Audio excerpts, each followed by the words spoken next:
Hi, this is Meagan McLaughlin Luster, the costume designer of Lisa Frankenstein, and you're watching Pop Culture with Pat. What's your favorite scary movie?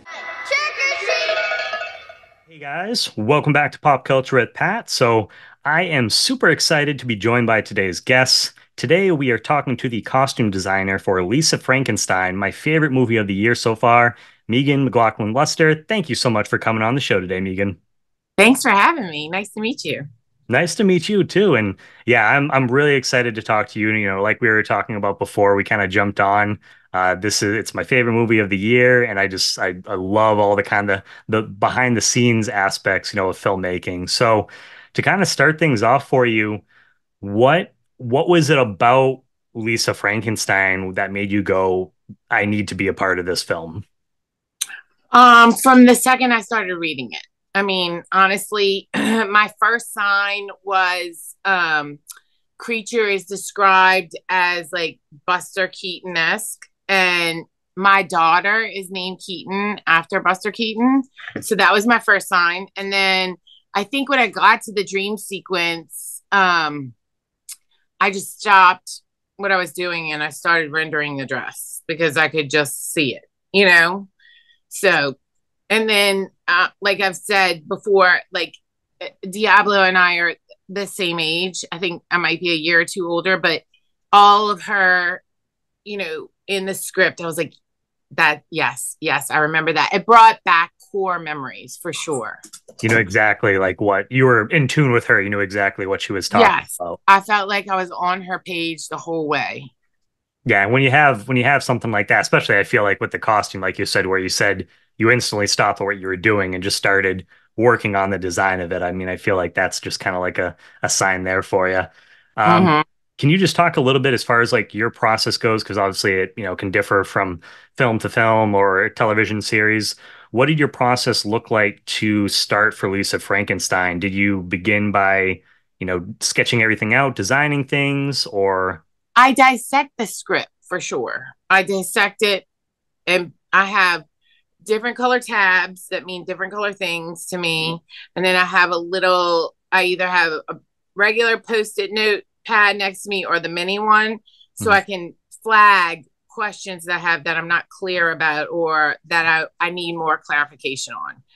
And once that's done, I can count in my head before like a supervisor breaks down the script.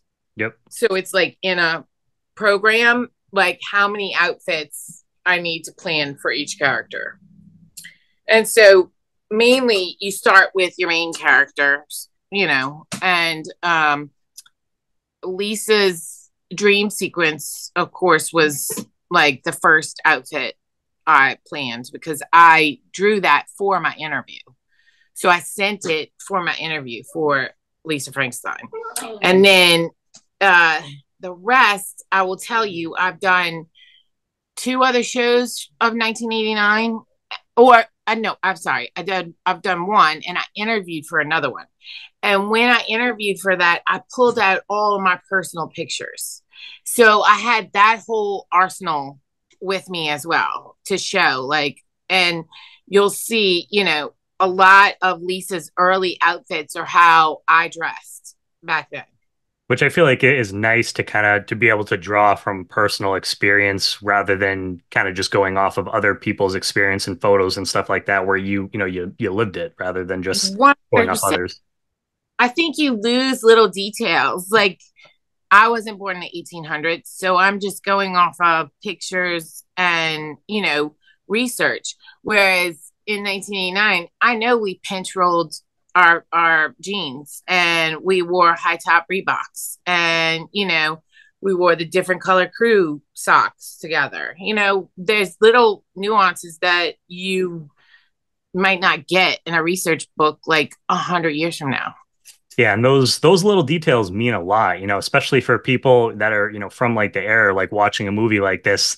They'll be able to pick out those little things, and if something's, off slightly, they'll be like, that's not really what it was like in the 80s, or yes, that's exactly how I remember it from that time. And Jen and my assistant costume designer, we're the same age. So we were teaching like younger costumers who didn't really have an idea what a pinch roll was. Like we were Yeah. teaching him how to do it and what was okay and what wasn't. You know, when we would have a lineup at the background, we'd be like, no, this is not right. Like fix this and you know, you know, even though they had research from us, we put the final touches for it to be, you know, okay. Yeah, which is always, fun to share that, with others too. I mean, you touched a little bit like on it, but what was it like collaborating just with Diablo and Zelda on this film, just working, bringing these characters to life? I have to say, this has been the most amazing experience. It's definitely the peak of my career so far.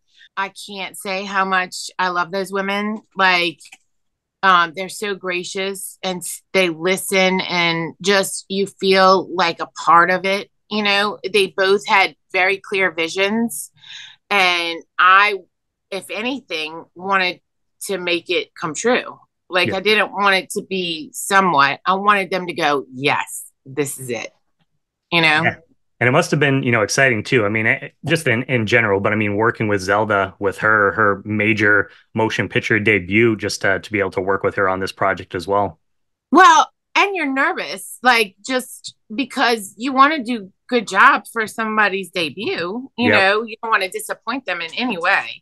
And at no point did Zelda ever make me feel like I was on, you know, the wrong path. She is just such an amazing woman. I can't speak more highly of her.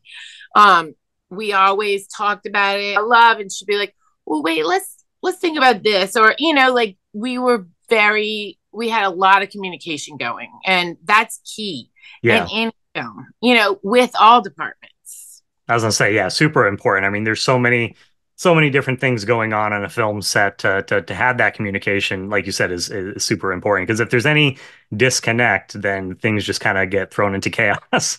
Yes, it gets weird. You feel judged. Like I did work on a movie where, you know, the director, I think in the end, just, you know, we had to go our separate ways, you know, and that happens. Not everybody's gonna like you, you Yeah. know. And you gotta accept that and just move on. Yeah.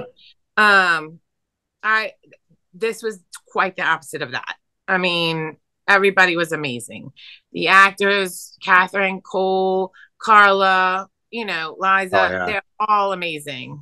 Yeah, the cast, I mean, See them everyone in the again cast. at the premiere, it was even more amazing, you know, because I got to see the movie and then tell them, yeah, you know, because I don't get to see the whole thing when I Yeah. go on set to establish costumes. I go and then I run back to figure out what we're doing the next day or whatever. Yep. So although I know the whole script, to see them act it out, Yeah, you're only seeing it bits was and amazing. pieces. Yeah. Yes. No, that makes sense. And so I'm curious as far as like how did you balance because obviously, the movie takes place in the 80s, so you guys are, paying tribute to that time period. How did you balance paying tribute to different films from the 80s and just that style while also giving Lisa Frankenstein its own particular style as well?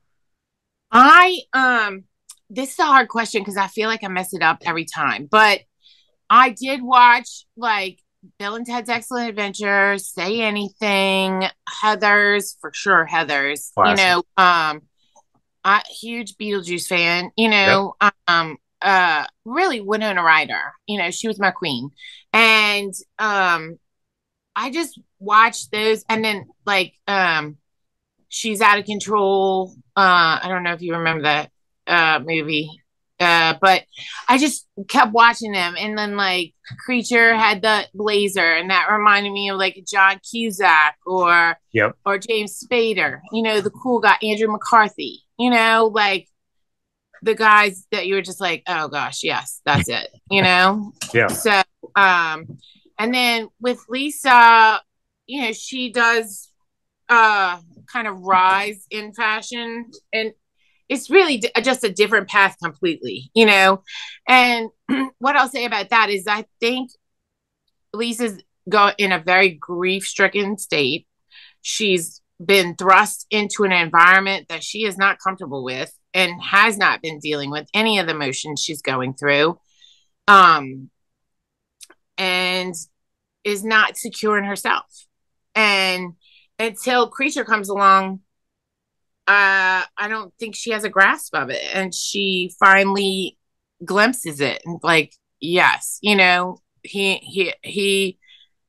has given me the light that I need to see to be a truer form of myself.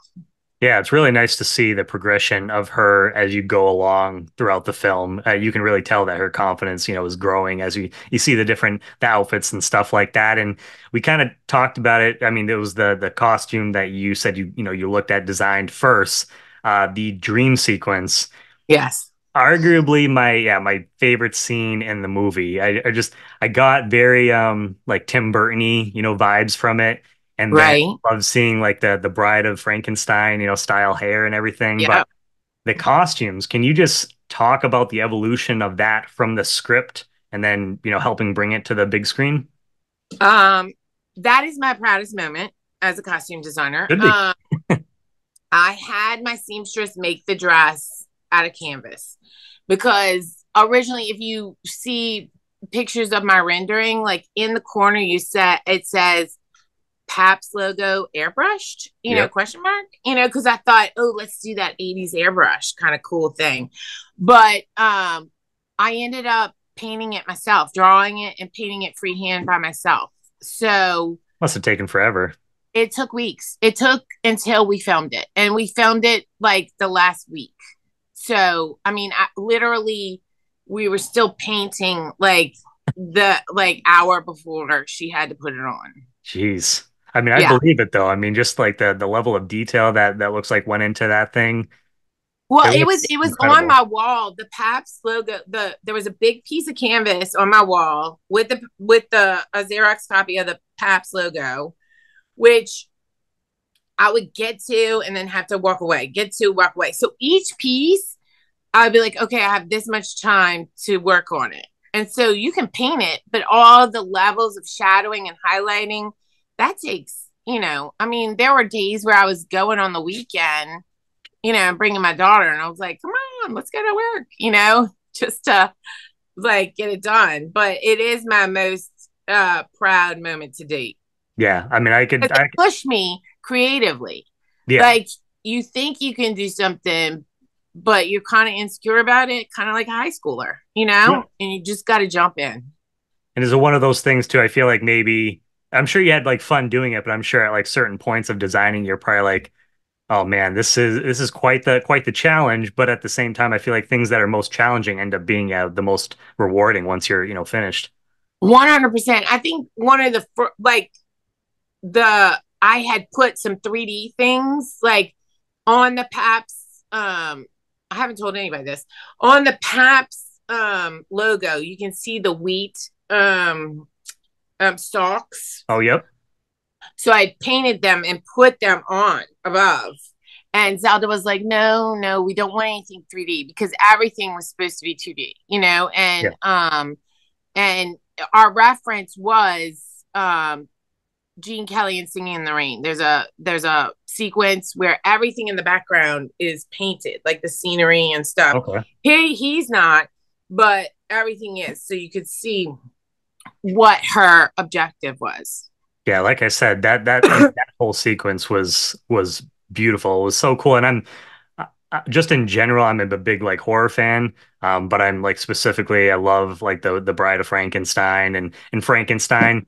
Those were the movies that I honestly, as a very little kid, those were some of the earliest like horror movies that I saw. I would go to Blockbuster and rent them and watch those all the time. Yeah, but me too. I mean, I loved horror as a kid, and it just is coincidental that I get called to horror films. And this isn't really horror. I mean, Yeah, it's like campy horror, yeah, but in the vein of that, yeah.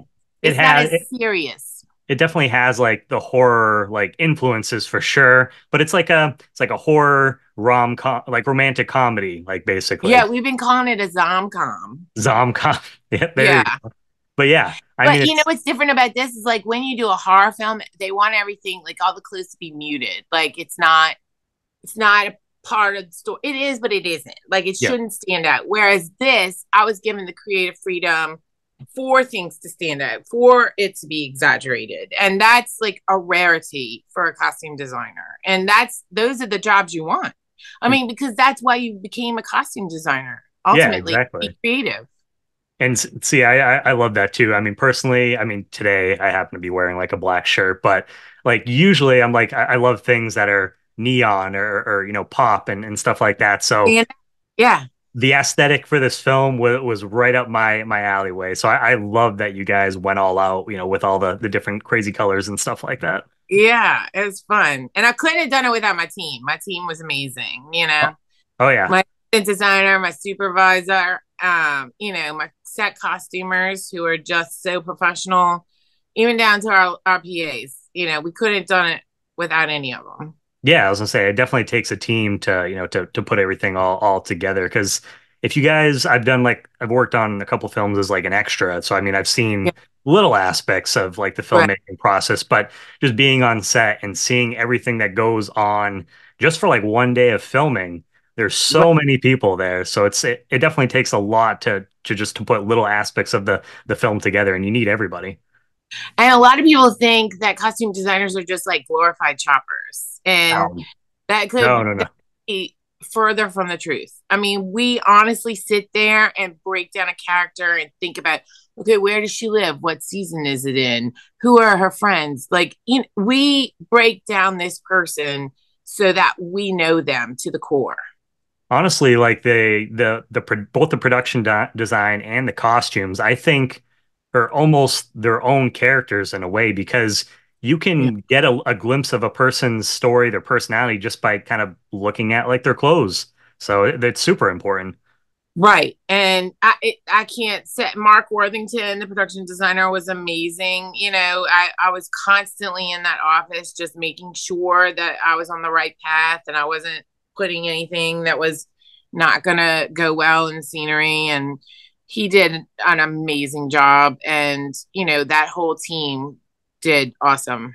Yeah, I mean, you guys just all together. Yeah, I mean, you'll hear me say this, but you guys like killed it. So, I mean, should definitely be very proud of the work that you've done. We mentioned this too, just like the evolution of Lisa. Um, as the film goes on, you see her confidence grows. How did you approach wanting to show that progression through these different outfits throughout the film? Well, definitely I did. But Kathryn knows her body. And when both Kathryn and Cole, they are very professional actors. They think about movement, they think about fit, they think about the look, like how, they think about all the things that they need to think about, which is very refreshing. And Kathryn, who I believe, used to be a model, back in the day, she knows what garments are going to look good on her and how she wants it to fit. So I appreciate that as a costume designer. Yeah. We worked very well together. And as with Cole, I mean, Cole was amazing in the fittings as well, and they were game for anything. I mean, we would try stuff and, you know, some ideas we would go Kathryn's way or we would go my way, but it was never like that. It was like, oh, we came up with it together. Yeah, so it was like a true collaboration between you 100%. guys. Yeah. And which is nice too, because like you were saying that I know for myself sometimes where it's like, you go to like work on these films and especially I feel like more so as an extra as myself, you go on these films and you're just kind of like, yeah, just like put me in like whatever you want. So it must be nice to have someone who's like, obviously knows what they're doing and can kind of go back and forth with you and say, well, hey, I think this might work out a little bit, more if we do it this way and just kind of having that back and forth. Yeah. It's more feasible with main characters with background. You kind of just have to make it work with Yeah. what the stock is. Yeah. So sometimes, like when we have people that are like, I don't like this, we're like, It's sorry, too bad. like we have to put it in you, like. I will say So though, for me, I'm like when it comes the couple films that I've done, I kind of go in and I'm just like, whatever you guys want to do, go ahead and do it. Like I'm game for whatever. right, I don't have a problem like with a background.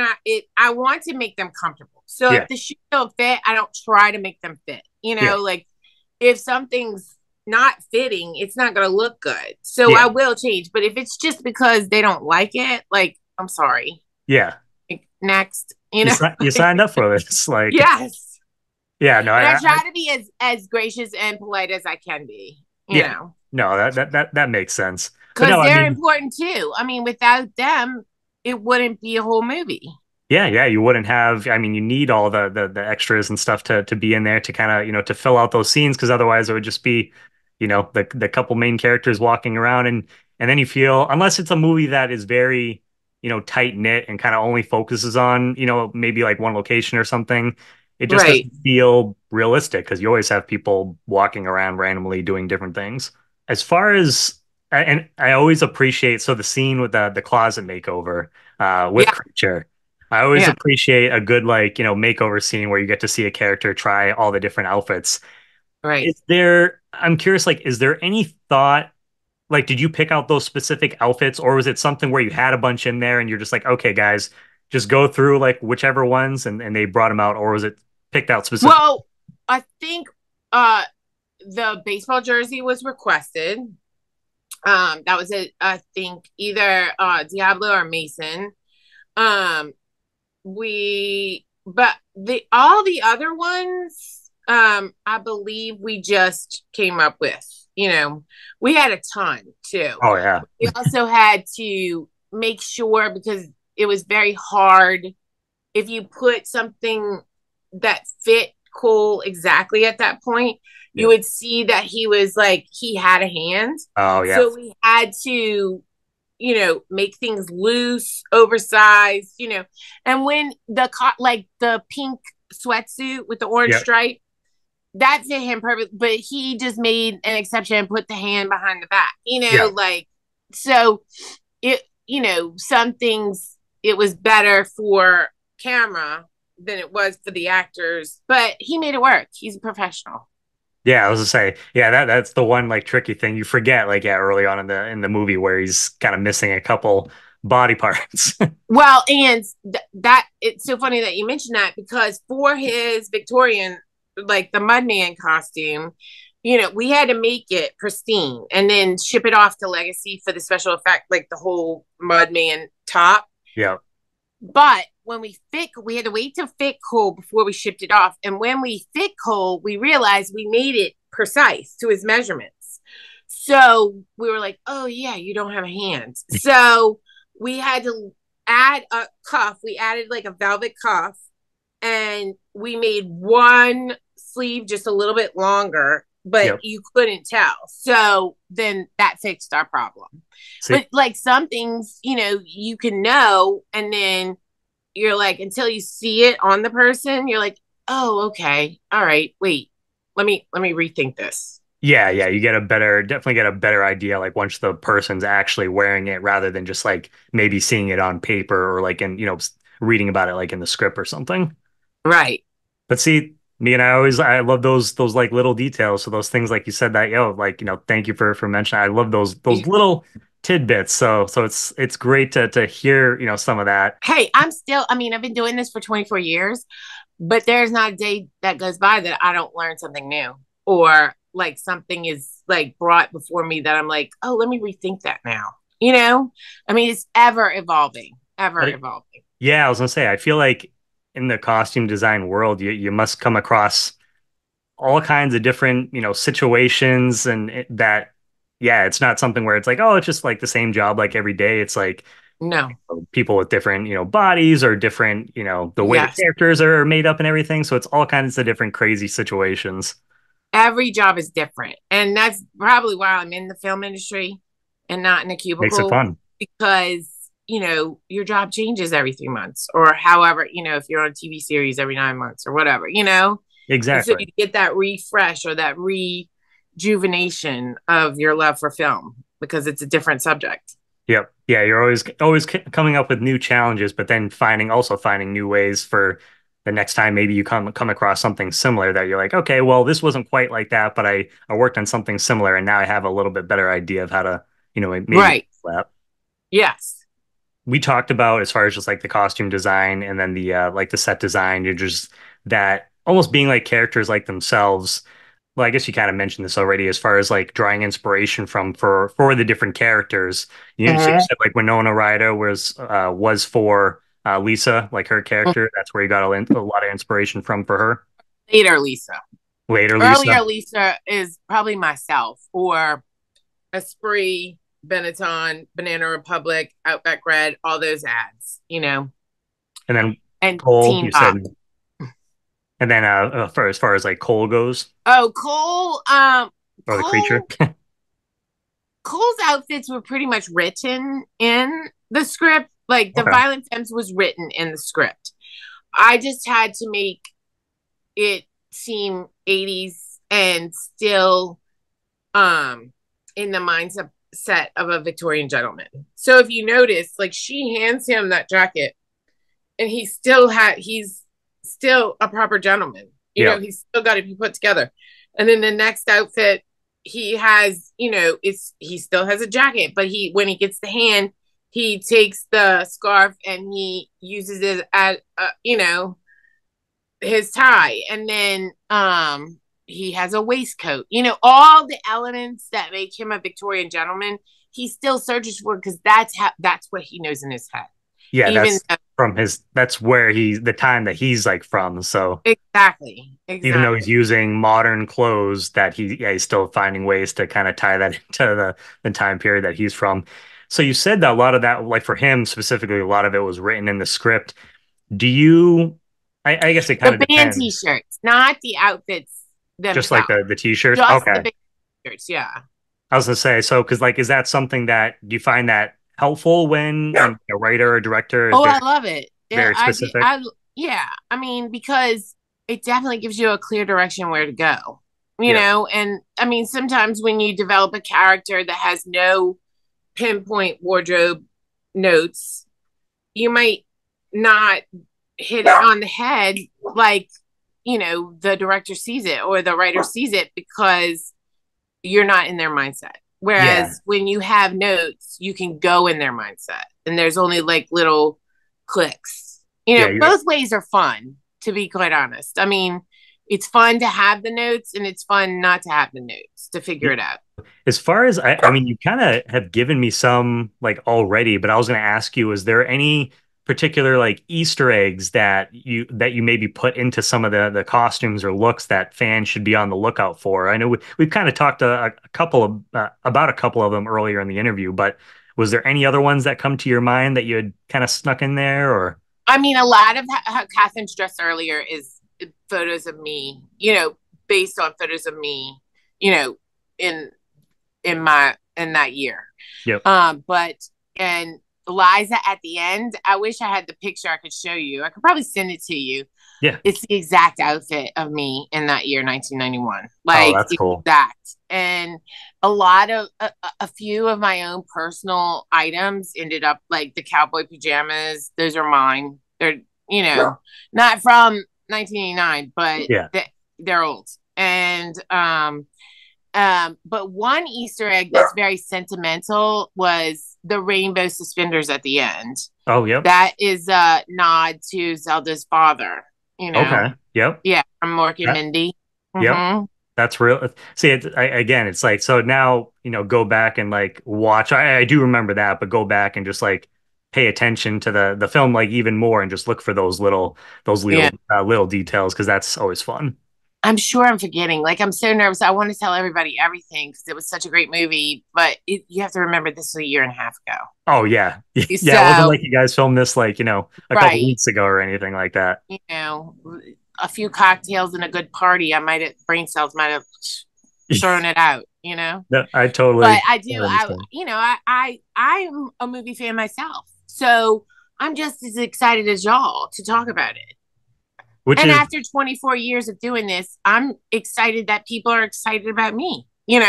Yeah, no, I mean, like I said, and I'm definitely not the only one. There's a lot of people out there that really appreciate, kind of the costumes and just the little details that go into the film because honestly, those things, I mean, they really make the movie because if you don't have those details, it's very easy to take yourself out of the film. It just doesn't feel authentic, and you're like, I don't really believe this is like happening in the time period that it is. But I wanted to yeah, as far as just like, we talked about some of the main characters, their designs, like Mhm. obviously, very important, but I also, want to give a shout out to some of the, the other characters in the film, even some of Yeah. like the background. because there's so many different, you're at the school or even just like the family, the friends and stuff like Right. that. It must be fun getting to come up with all kinds of different, costumes and ideas for them too. Oh, it was super fun. Like Jen and well, my whole crew, we just had a great time dressing people. We would go like, and especially Jen and I, we would watch movies and be like, okay, we're gonna dress them like this person. Like we'd pick a background person and be like, this is him. Yep. This is what we want. So that was fun. And you create my assistant designer Jen is very good with like also coming up with a whole backstory for That's really a cool. background person. Like she tells you where, she'll come up with these little tidbits. She's very creative. I mean, it's always fun when you kind of have that to work with too, as like, even just like a background, actor like working on like a film. Yeah, she'll tell. She's like, okay, so you go to high school, but you forgot your book bag. Like little things. So, I mean, we were kind of, we were talking about this before, I believe, like we jumped on just as far as myself, and I've read a lot of other people saying too that they think, Lisa Frankenstein, it's just destined to become a cult classic. That would What be does nice. that mean to you as like an artist, knowing that you've worked on a film and that film has had such an impact on, people like that? I mean, what an ultimate compliment, to be quite honest. I mean, let's talk about like Clueless, Mona May. Yep. I mean, he is forever ingrained. Like that will forever be a fashion movie. You know what I'm saying? So I I remember the first time I saw a cosplayer dress up as a character that I designed. It's like it really gives you the tingles. Like you're like, oh wow. It makes you feel good. It makes you know, in the film industry, it can be hit or miss. You're very unappreciated a lot of times. And that was not the case on this movie. But, you give up so many hours and, personal relationships and, you know, for this job that you love. So Yeah. that is the ultimate compliment. It makes it all worthwhile. I honestly think too, it's going to be one of those things for not only for this like Halloween season, but also like horror conventions or just different conventions in general. But I think for this year and for years like going on, I honestly think you're gonna see quite a few people dressed up in the different looks, between Creature, They're between already asking Lisa. me. They're finding me on Instagram, and I'm not a gatekeeper. So I'm like, here it is. This is what it is. I mean, a lot of it's not available anymore, Yeah, and some of the vintage stuff is vintage. So yeah. you'd have to recreate it some other way. But yeah, again, ultimate compliment, right? Yeah, but you'll be surprised. I mean, I'm sure you've probably seen like your fair share, but like while you're saying some of the stuff's not available, you'll be surprised. Some people like because I go to like different conventions throughout the year and stuff Yeah, like that, and what people can come up with when it comes for cosplaying, like creating this stuff, is insane. 100%. I mean, the day after the movie debuted, you had this girl on TikTok like, let's create the Lisa Frankenstein skirt. And I was like, oh, let's go, girl. Let me see what you got. Yeah, So and it's interesting. And it's always, that always adds to your arsenal. Like, oh, I didn't think about doing it that way. That girl's yep, pretty smart. You know what I'm saying? Or I could have told her how to do that. It's all complimentary. yeah. I take it all. It's wonderful. Every Again, bit of it. like you were saying, it's like the ultimate to see characters that you help looks that you helped, create for these characters to see them other people wearing them. Like you Yeah. said, just like the ultimate, compliment that you can get as an artist. You know what would be interesting though, if somebody created that dream sequence dress. I would like to see that happen. I I can almost guarantee you that you're going to see some Oh yeah, you think? variations. I think so for sure. Especially as we get towards Halloween and stuff. I'm sure you're probably going to be tagged in a bunch a bunch of different posts and That would saying, be awesome. "Here's Yeah. my take on, Lisa's costume from the dream sequence." My popularity only would help me get more jobs. So let's do it. There Let's there we do it. go. And I've been out of work for a year. So, is that you know, something too, like when you're, obviously I don't think, well, I mean, it could be like when you're working on a film like this, was there any part of you at all thinking that this might show up in like different Halloween costumes, or is that something like once you're done filming, maybe this will turn into something, or do you I just try to not think don't about that? I don't know that I thought about it at the time. Um, I could have, I don't think we go in with that Yeah, notion, of course. um, but kind of like yeah, once you're done and you see like what you've created. yeah, it's happened. Okay, on 10 Cloverfield Lane, somebody showed up at Comic Con in hazmat suit, Yep. and the specialty costumer who helped make it, he took a picture with the girl. It Oh was so. yeah. And then who else? A lot of people. I did this movie that it's a book, and they contact me like forever about all the outfits I use. Because it's a real cult following, Okay. this series. But the movie didn't do well. Only like, and then I'm trying to think that, Happy Death Day. Oh, I yep. can't tell you how many people contact me about the hoodie that the villain wore and where'd I get it. Like tons of, I mean, I was like, okay, it's a black quilted hoodie from Target, like, But yeah, so I mean, and it's funny you mentioned those, but I feel like the horror genre, like fans specifically, are some of the most passionate fans out there. So it doesn't surprise me yeah, that those are some of the projects that you're mentioning. yeah. Cause some of them are like, some of the projects are like just modern, Yep. and, sometimes you just don't get to be as creative. Although I try to stay in line with fashion when Yep. I do it. Yeah. I'll But push I'll push the envelope and be told no. And then it'll be broken down to what it is, but I'll do the whatever you can most. try and get away with. Yeah. Yeah. Yes. 100%.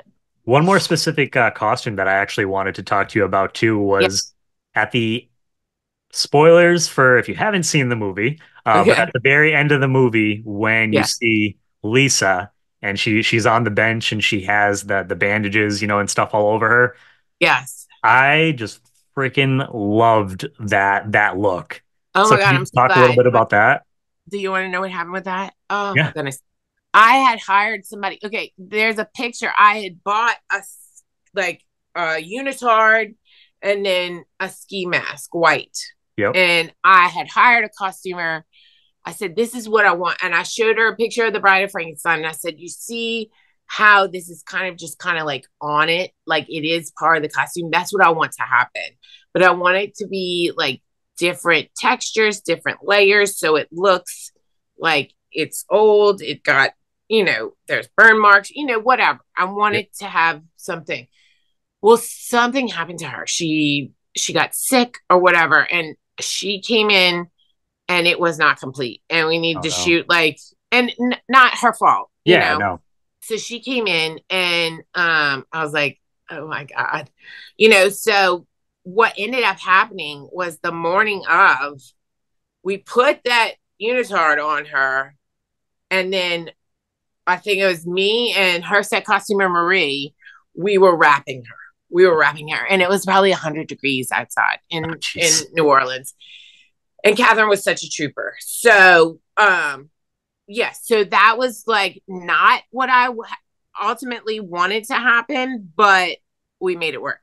I say sometimes you just have to, make do. You never know, what we were talking Yeah, about, what kind of crazy situations can happen. So you got to be yeah. kind of prepared to, or be flexible to be able to switch to something else. I will say the same costumer does amazing work. She made, you don't get to see it, which is so unfortunate. You sort of see it, but there was a possum mascot that runs through the hall, Okay. but she made that head, like Uh, the possum head. It was amazing. And then my original drawing of the 1800s dress had a fichu, which is just a big like handkerchief that had, but in early talks, and I think it might have been in the script, there was supposed to be like a cat hat, like a puppet hat that okay. was a cat that talked in the dream. Well, we made the cat a puppet, like a robotic puppet. Oh, yep, But yep. but you don't see it on her. You see it. I saw that you see it The in, dresser, right? yeah, the dresser. Yes. Okay. Yep. Yeah, I know exactly what you're talking about then. So Because I was like, this costumer made that. that is so cool. Yeah. So Yeah, once you said that, I knew exactly what you're talking about. But that, yeah. I mean, that scene was already kind of trippy enough as it was. But if that thing was, if the cat was like talking, that would have just like added. Well, it would have been too much. I think Yeah. that's why it got nixed. So I mean, if people, if historians are out there, they're gonna be like, well, she wouldn't have been without a fichu.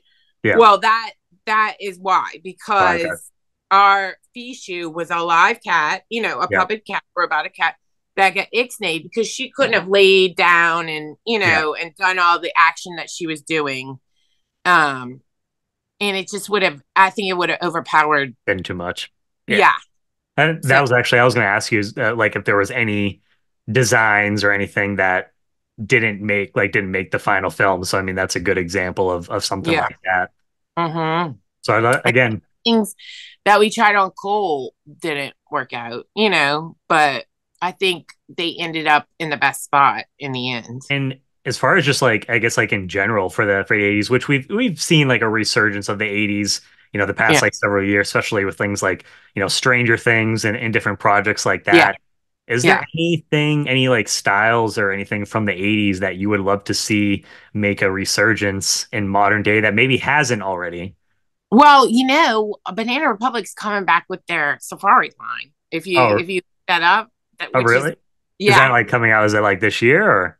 I saw an ad that they're like coming back with that, Oh, that's cool. So I don't know.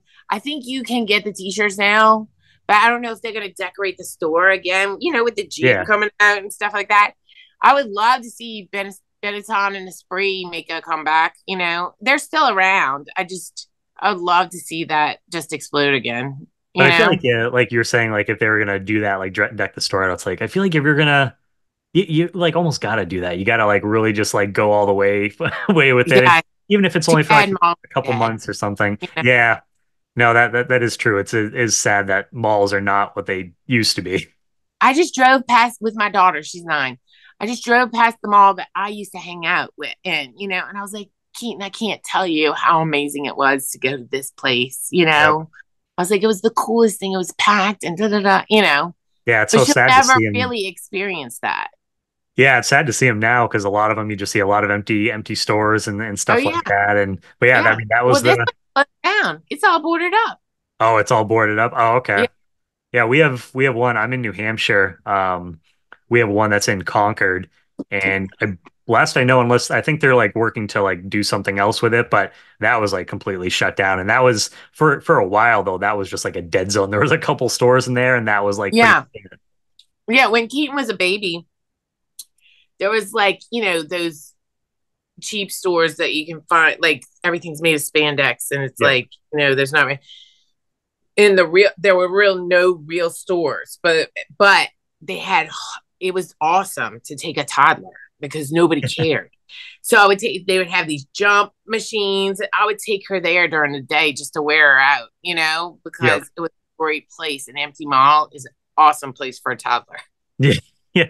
So they do serve some purpose to, but Right. it's but yeah, it's sad. It's to see what they used to be as a kid. Yeah, I mean, me and my friends, we used to go out there and hang there on the the Yeah. weekends and stuff like Yeah. that. Especially when I was a kid get dropped off like from your Off. parents and go there Yes. for a couple hours. But yeah, not so much anymore.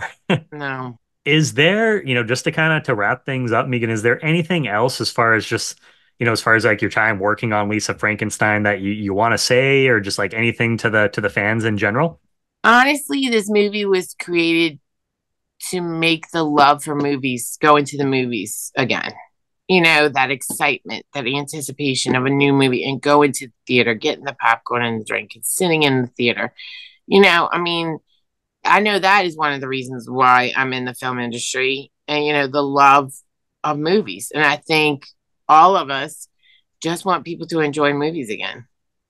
Yeah, there's nothing more that I love when you see a movie and you come out of it and you're like, wow, like you just absolutely fell in love with the movie. And like I told you, I've already seen it a second time. So getting to experience it with other people too, because I know there's streaming and there's definitely a place for that. We got like the streaming shows and movies and stuff like that, but there's nothing like going to a theater and getting to experience a movie that you love and other people love with a crowd. Right. No, there's not.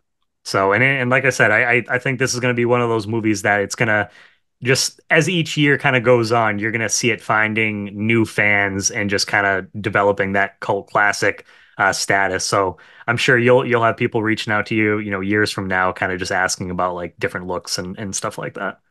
I'm available anytime.